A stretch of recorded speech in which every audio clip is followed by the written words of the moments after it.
Je disais que j'étais face à un autre site, hop, avec un très gros tertre plus élaboré, et ça s'est remis à sonner. J'essaie de vous filmer en dehors du grillage, mais c'est pas... Alors c'est comme en passant comme ça. Voilà, comme ça. Donc ça sonnait face à ce site-là. Un tertre plus élaboré. Regardez, ça recommence. Vous avez entendu? Là, ça clignote. Mais c'est monté jusque dans le rouge là quand je passais, donc je me suis remise à filmer pour ça. J'attends 2 minutes.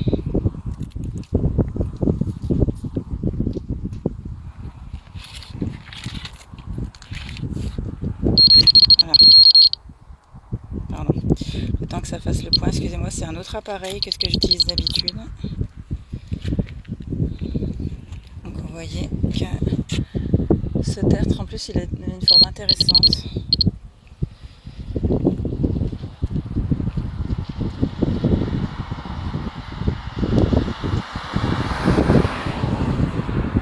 C'est vraiment étonnant. Ah, ça recommence. Ça allait vraiment dans le rouge à un moment, comme tout à l'heure vers les deux autres sites en fait. Ça s'arrête plus. Pardon, je recadre, j'ai du mal avec la luminosité. On n'aurait pas vu ce qu'on a vu.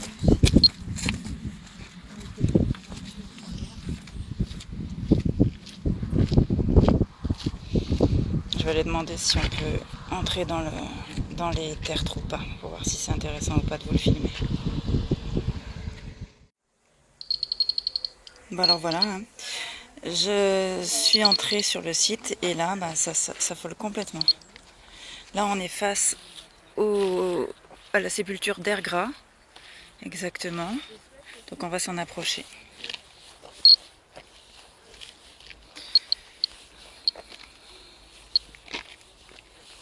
C'était une sépulture monumentale, donc c'est toujours, mais pour une seule personne, contrairement à la table des marchands qu'on va voir de l'autre côté, qui est un dolmen recouvert de pierre, donc transformé en cairn. Là, on s'approche de plus en plus du coup du tombeau d'Ergras. Il est face à moi.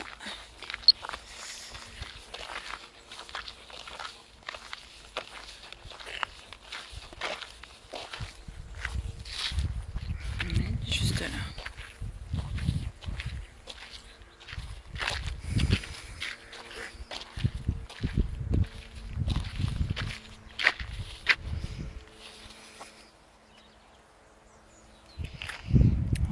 Comment est-ce qu'on pourrait faire le tour?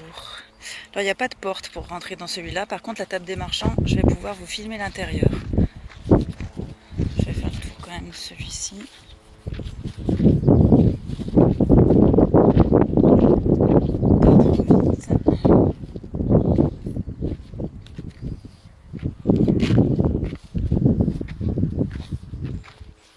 Là, on voit qu'il y a plusieurs étages de pierre et puis c'est un monument qui est tout en longueur.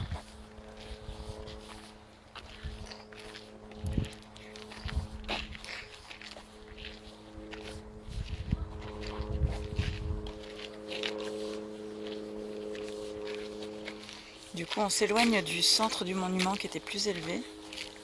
Et là, ça sonne plus.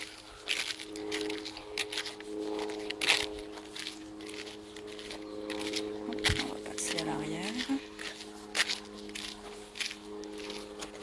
Pardon. Je tremble un peu.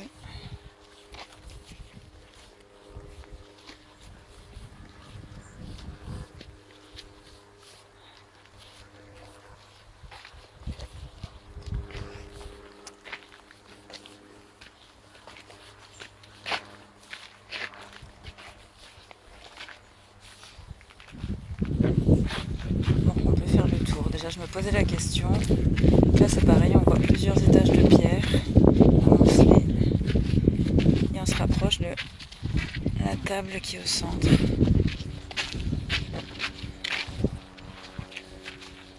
La table de pierre.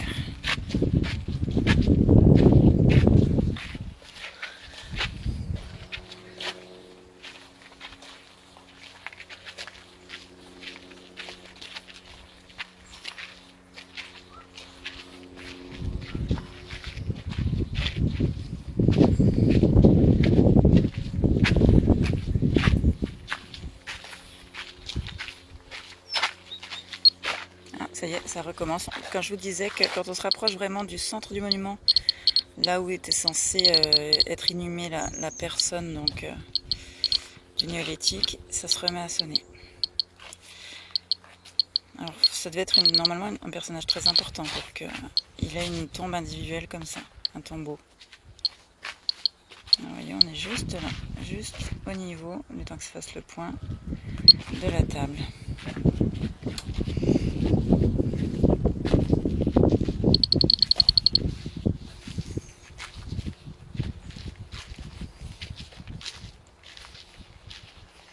C'est ce que je disais tout à l'heure, le K2 n'a jamais autant sonné que sur ce site en 5 ans de vidéo.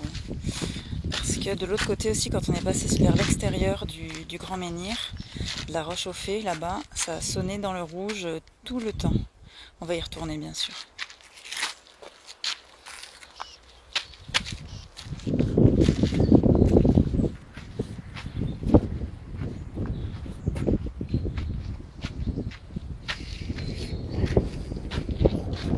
Donc, des constructions qui datent du néolithique, hein, je le rappelle.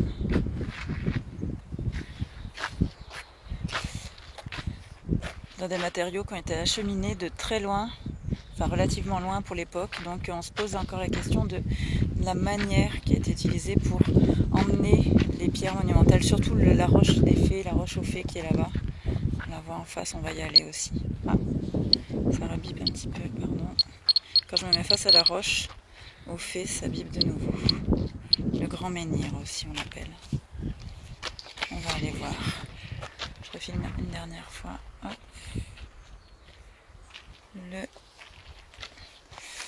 Le tumulus d'air gras. Et on fait le tour. On va passer aussi au passage donc au niveau de la table des marchands. Donc on va commencer par rentrer sous la table des marchands. Parce que là il y a un accès. Et en même temps on se rapproche de la roche aux fées.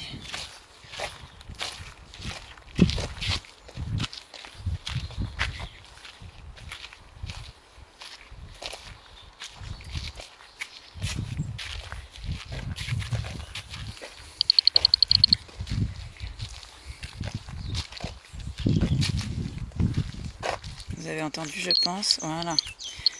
Et puis vous voyez, plus on se rapproche, plus ça sonne.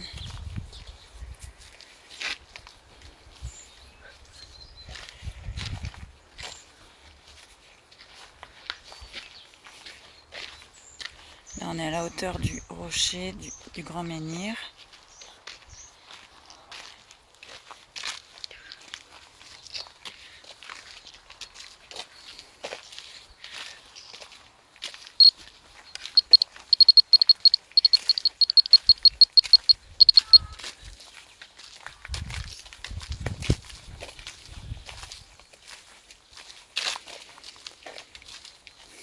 Alors, au niveau de la table des marchands, là, on est tout près.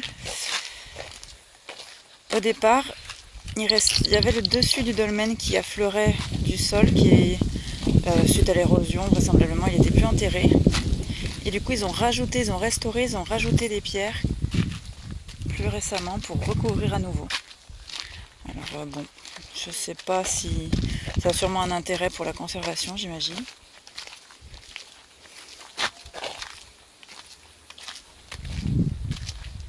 Je vais vous filmer quand même le monument et puis quand ça sonne, de toute façon j'ai largement le temps de vous le montrer. Donc.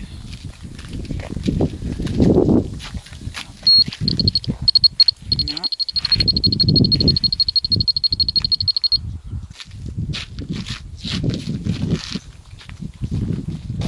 Il n'y a personne autour de nous, hein, donc mon téléphone il est dans une poche qui bloque les ondes, je précise.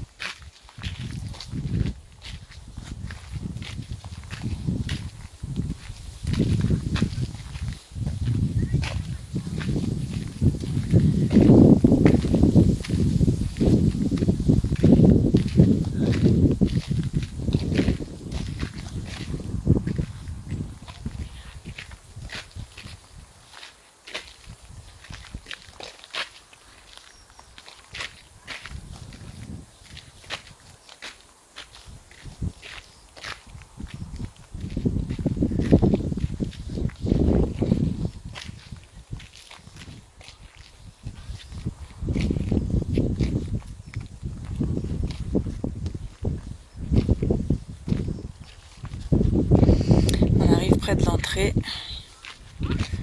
on va pouvoir y aller.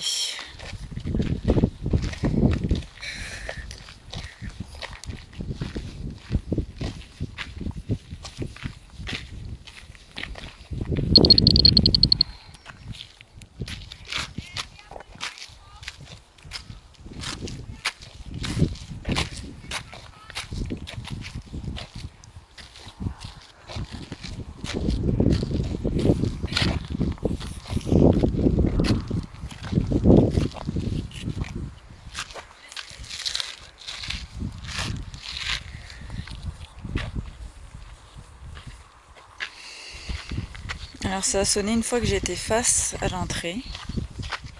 Un instant.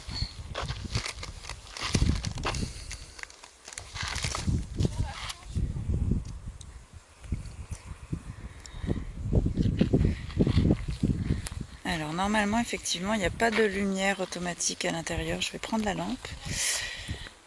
Hop. Hop, allons voir.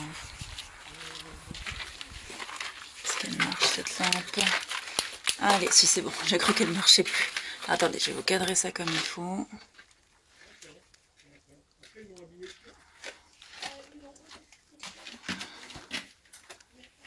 Ah bah si, il y a des lumières automatiques, c'est bon.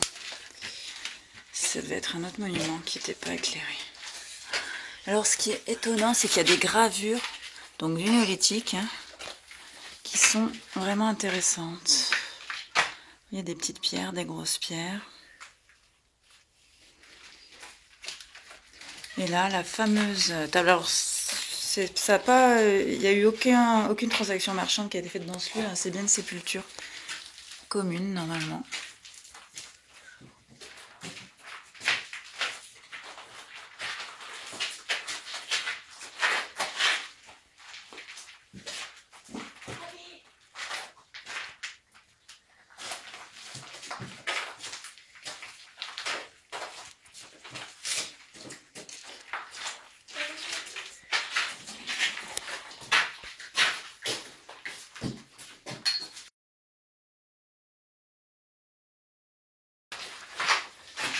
Pourquoi ça fait bip là ?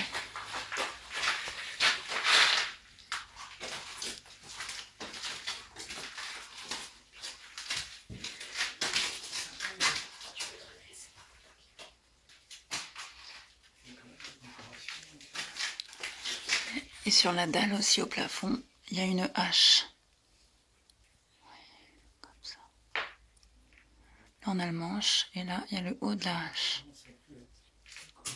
La dalle est énorme.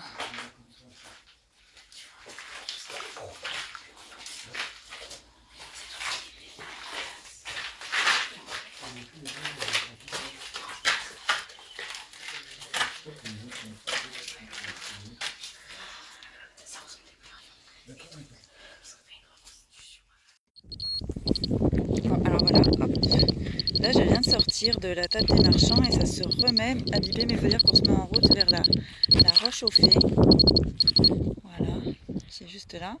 Dans la table ça a bipé un tout petit peu, je suis pas sûre que vous l'ayez entendu. J'ai pas eu le temps, du coup c'est arrêté tout de suite après de mettre le K2 en vue, mais ça a bipé un tout petit coup, c'est tout, étrangement.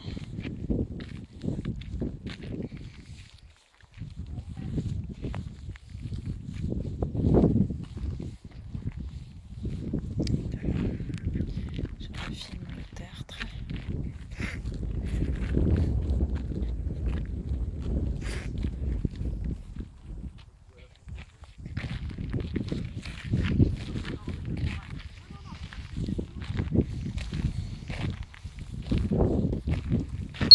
Voilà, là ça bipe.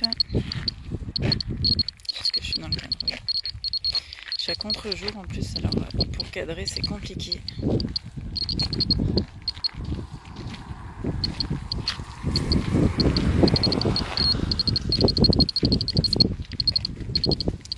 Désolée pour le vent là qui se lève.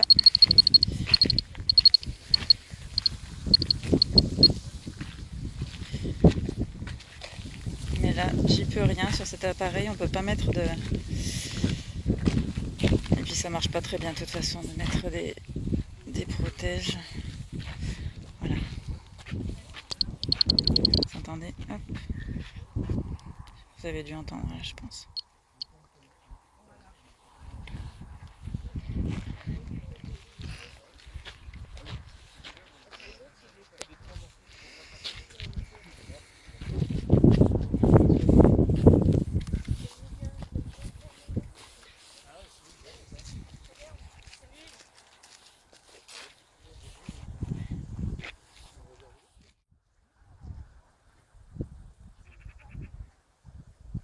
Alors, le Grand Menhir fait 20 mètres. Et il est tombé après quelques siècles d'édification. On ne sait pas si c'est à cause d'un tremblement de terre ou bien de la main de l'homme. Et voilà, pardon. Je bouge un peu, j'ai tremblé parce que ça... Vous avez entendu, je pense que ça réagit. Quand j'ai filmé la plus grosse pierre, là. Du coup, je ne sais pas si je dois à la fois vous filmer, comment faire, si je filme le K2, si je filme la roche. On va alterner entre les deux, je pense.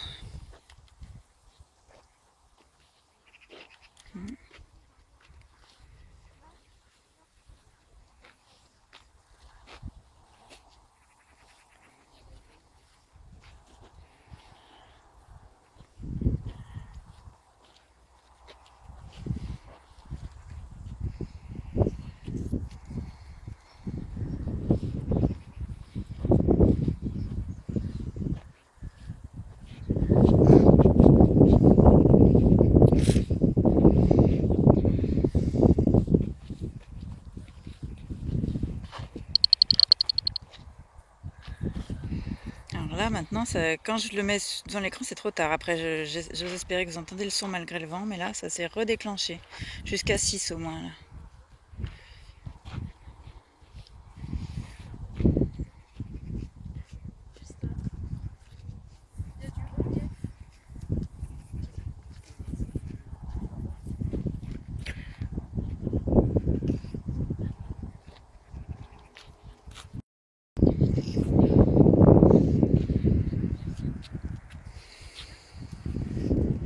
Et là, c'est des emplacements d'autres pierres plus petites, apparemment.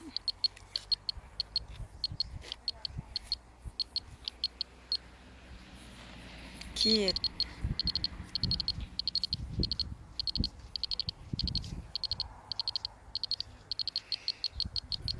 C'est hallucinant.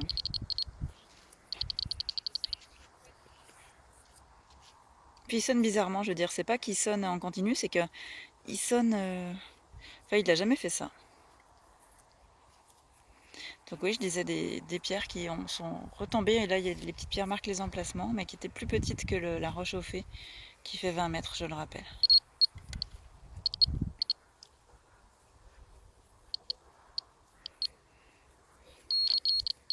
Ça va jusqu'à 10, hein. Mais depuis tout à l'heure.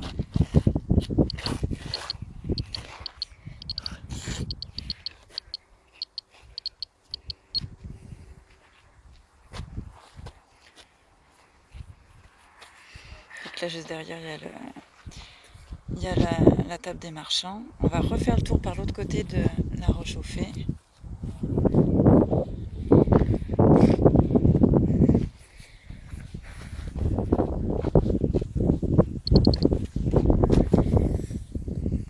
J'essaie de le mettre à temps, mais c'est compliqué, là ça a sonné de nouveau.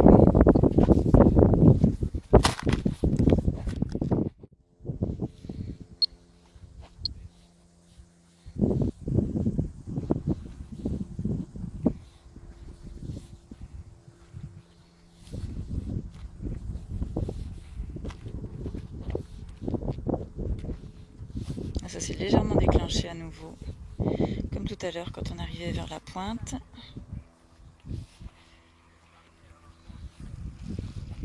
Je mets pas trop le K2 devant tout le temps parce que sinon vous allez plus voir le menhir, ce serait dommage. C'est impressionnant quand même de cette taille-là. Quand il était dressé, ça devait être incroyable de voir ça. Parce que rien que là, c'est impressionnant.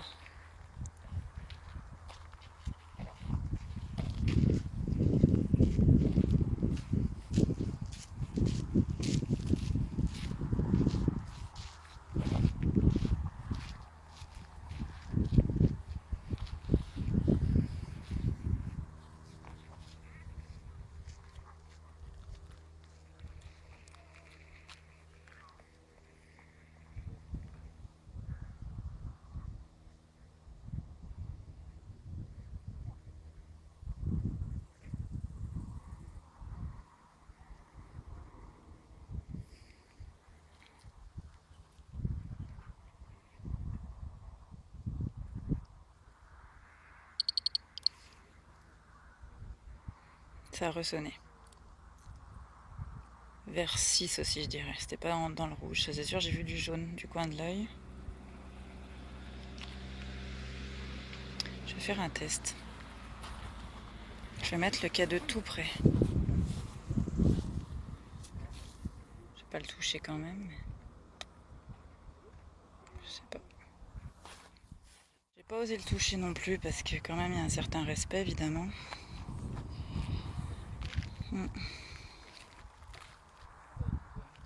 De rigueur.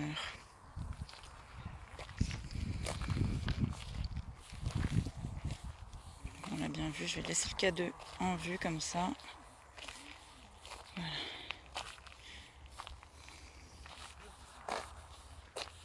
Ah, ça recommence.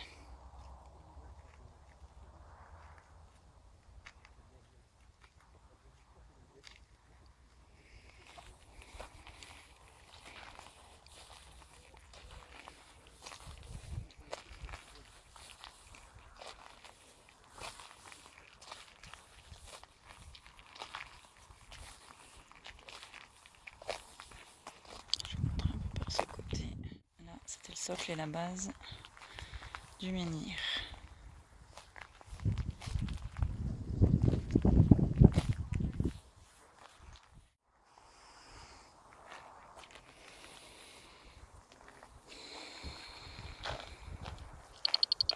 Ça sonne de nouveau.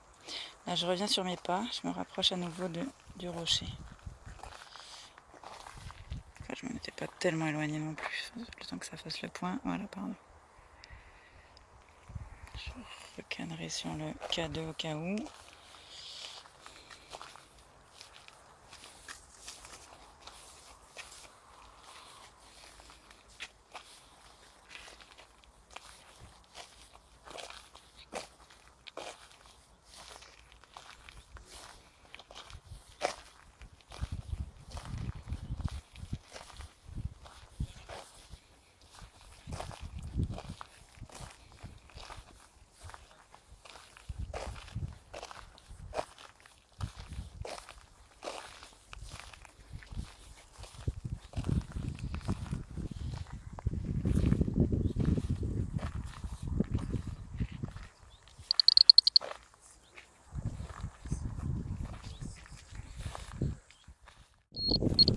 Là, on se rapproche du tumulus.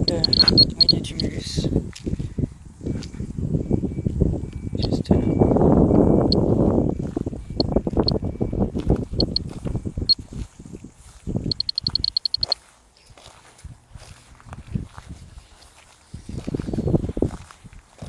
Je refais le tour en fait par l'autre sens. Enfin dans l'autre sens.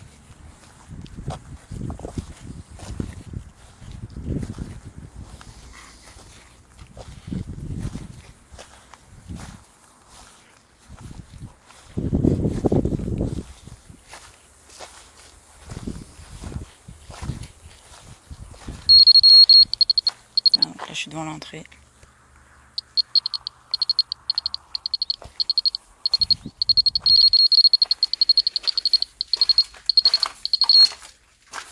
Je viens de rentrer à l'instant. Dedans, donc je suis à l'intérieur.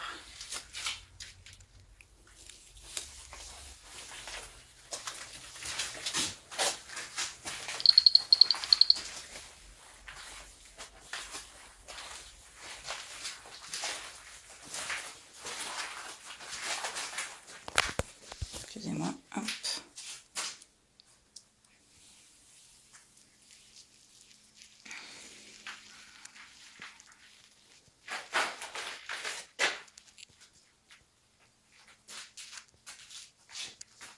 Je me lâche de nouveau. Afin qu'on la voie bien.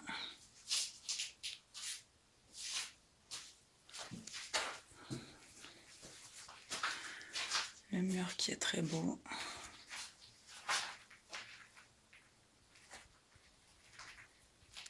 Et la magnifique stèle. Et voilà. Et je ressors.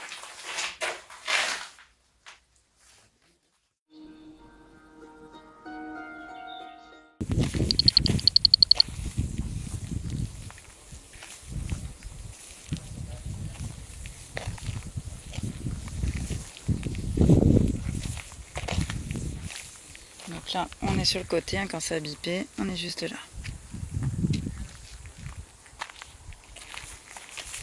Je continue de me focaliser sur le K2 du coup, vu qu'il est très réactif.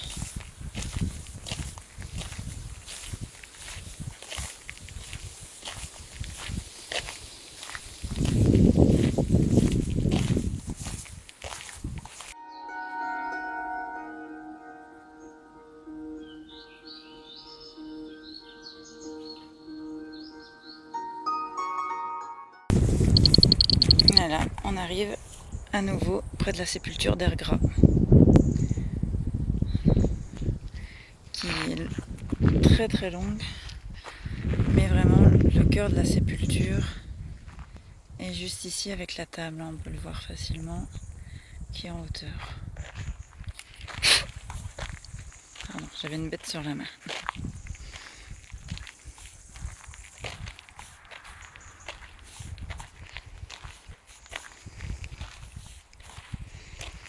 C'est drôle comme ça s'arrête de sonner quand on est entre les différents monuments et comme ça reprend à chaque fois qu'on s'en rapproche.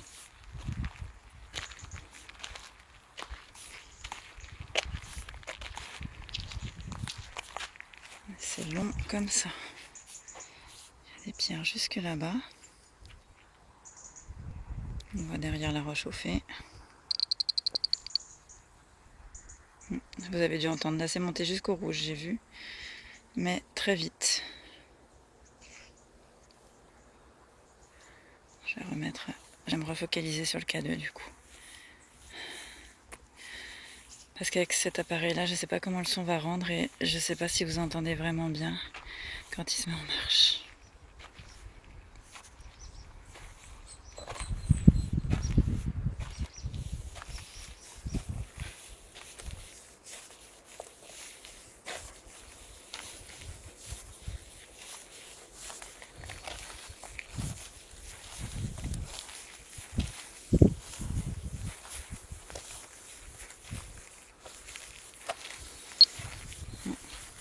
On est juste devant.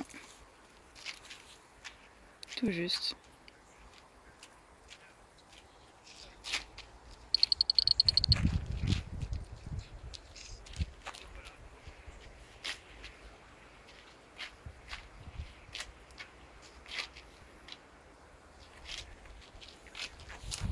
J'essaie de me rapprocher un peu de la roche.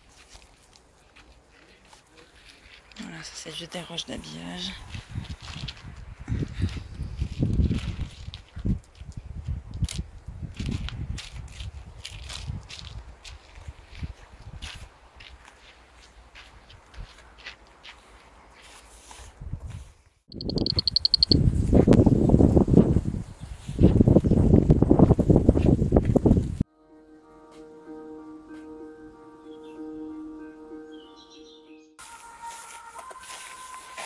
Là, je contourne. Je suis à l'autre extrémité. Voilà, je suis en train de tourner. Hop.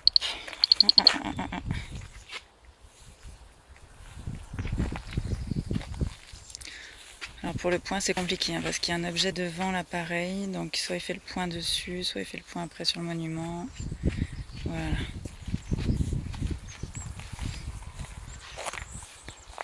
Pardon. Puis tout en marchant, je regarde un peu aussi donc.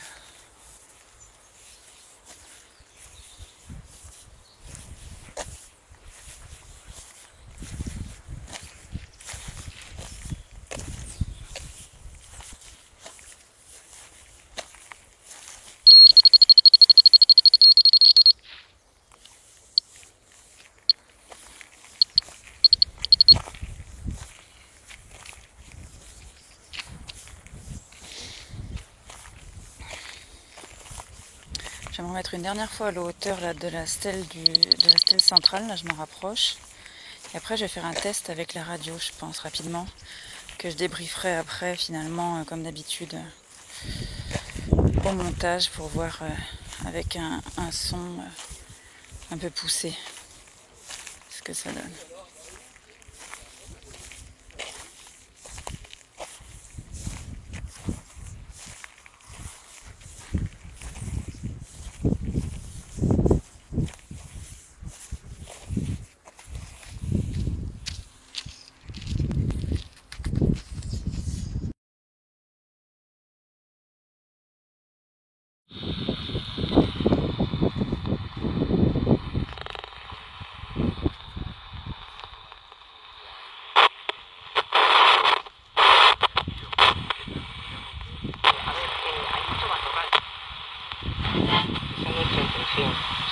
d'habitude, ça capte aussi des radios étrangères, mais je suis bien sur les ondes AM.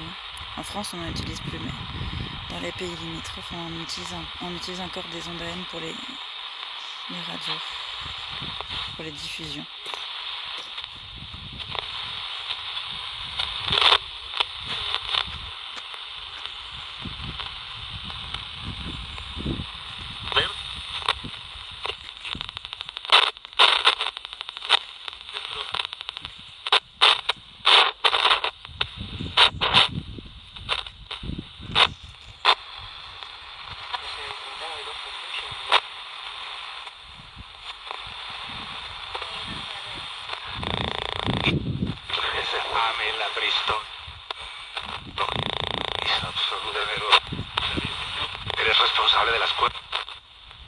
Donc, radio espagnole, peut-être même anglaise sur les ondes AM encore, mais pas française.